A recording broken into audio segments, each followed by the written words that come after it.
Here's your wrestling news for December 24th, 2021. And your headlines for today include WWE COVID-19 outbreak worsens with more talent and staff testing positive. What is its impact on WWE Day 1? AEW ejects fan from Dynamite for holding transphobic sign at Nyla Rose. Jim Cornette reacts. Nyla Rose slammed after comment about disabled fan. AAA in talks with former WWE stars. Spoiler video of what happened with Hook and Cody Rhodes after AEW Rampage taping. CM Punk isolates himself backstage in AEW. CM Punk and MJF are totally cool backstage despite heated promos, and more. We are kicking off with WWE, and earlier this week, we reported on the sea of positive cases in the company, which means next week's TV and live events will have to go ahead with a much smaller roster. When we reported about this wave of positive cases, we noted that some people were feeling ill and awaiting results, and the matter is now worse than first believed. In an update from PW Insider, it is said that even more talent and staff members tested positive on Wednesday, and that a number of talents have since been contacted so that they too can be tested just in case they came face to face with someone who's since tested positive. It said that right now a lot of phone calls are being made, with plenty of people running around behind the scenes to try and keep ahead of the situation. The company hopes that those who have tested positive will be ready in time for the Day 1 pay-per-view on January 1st, 2022, but if not, several plans for the New Year's Day show will have to be changed in a major way. The Omicron variant is currently spreading across North America like wildfire, with multiple cities being forced to shut down. Even the NHL season has been halted because of the variant, but WWE have had to make a tough decision regarding their Day 1 pay-per-view. Despite the fact that many members of the current roster have tested positive, WWE is reportedly planning on going ahead with the show and with most of their announced tour dates. We say most because a portion of the Canadian leg of the tour has been postponed, but Day 1 is still happening.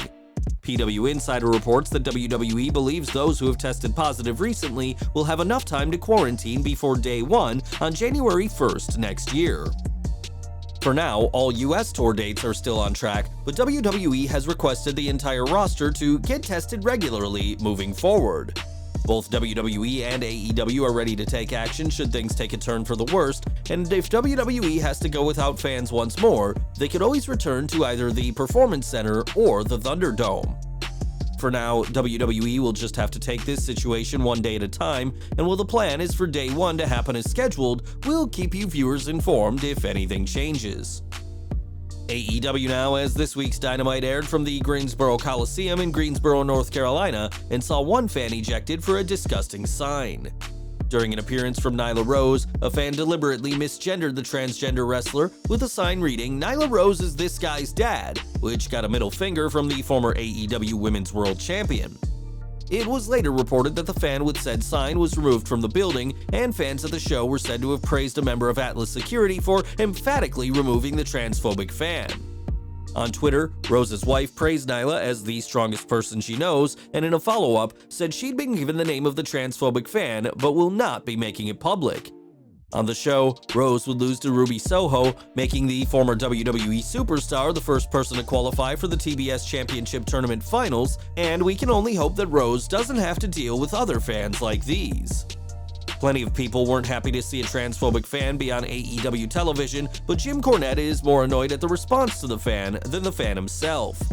On Twitter, Cornette said times have changed, and that back in his day, fans would get tossed out for committing assault or pulling out a knife, and not for a transphobic sign.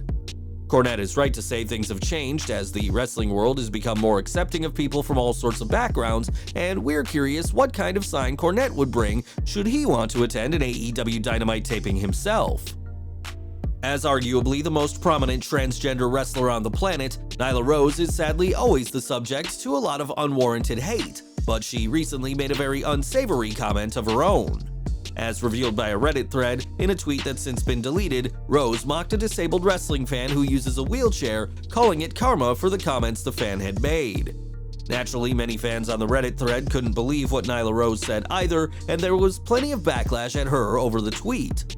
The former Women's World Champion has an epic Twitter game, but this was definitely an incredibly unkind thing for her to say, and despite deleting the tweet, her comment still created quite a stir. Over the last year and a half, WWE has released dozens of superstars, and while some have already landed in other promotions, some may still appear for AAA. This week, we reported that John Morrison will appear at next year's Rey de Reyes show in what'll be his first match post-WWE, but he's not the only ex-superstar who could be on the card. On Wrestling Observer Radio, Dave Meltzer discussed the February 19th show, saying that other recently released superstars have also been in contact with AAA.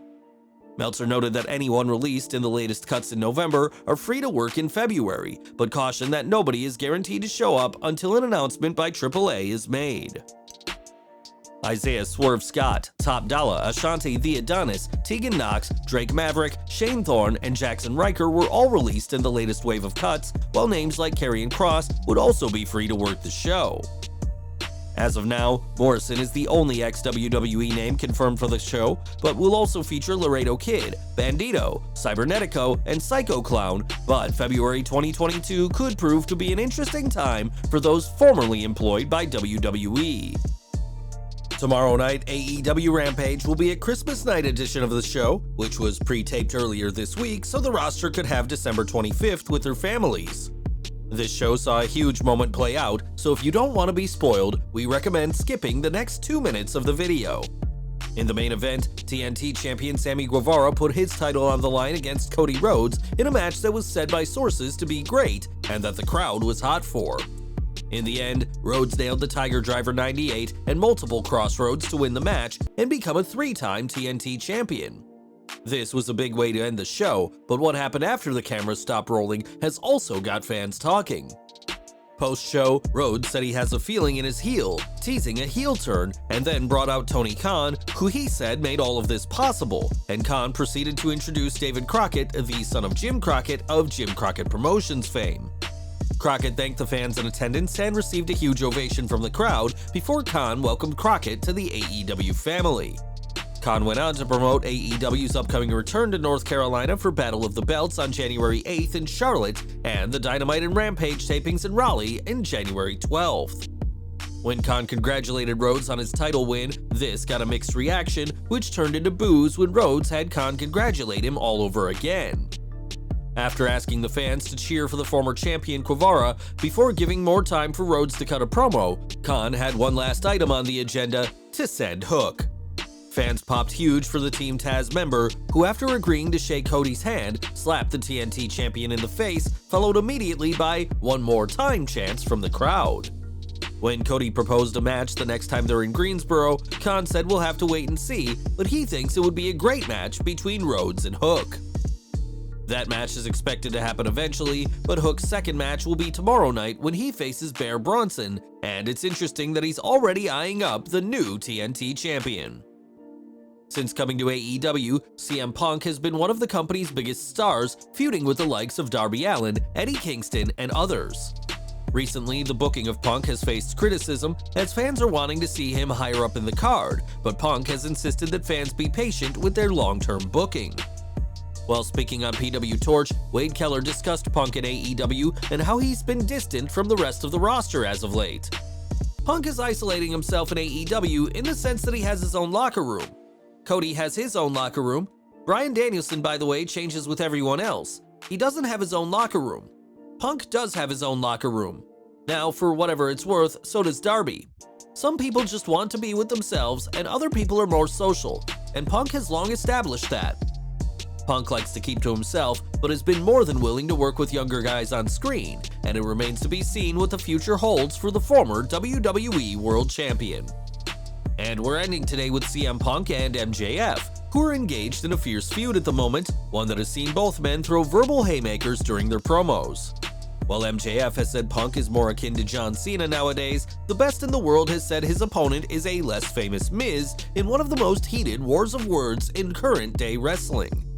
Some have suggested that this fire in their promos comes from a place of genuine disdain between the two, but that isn't the case.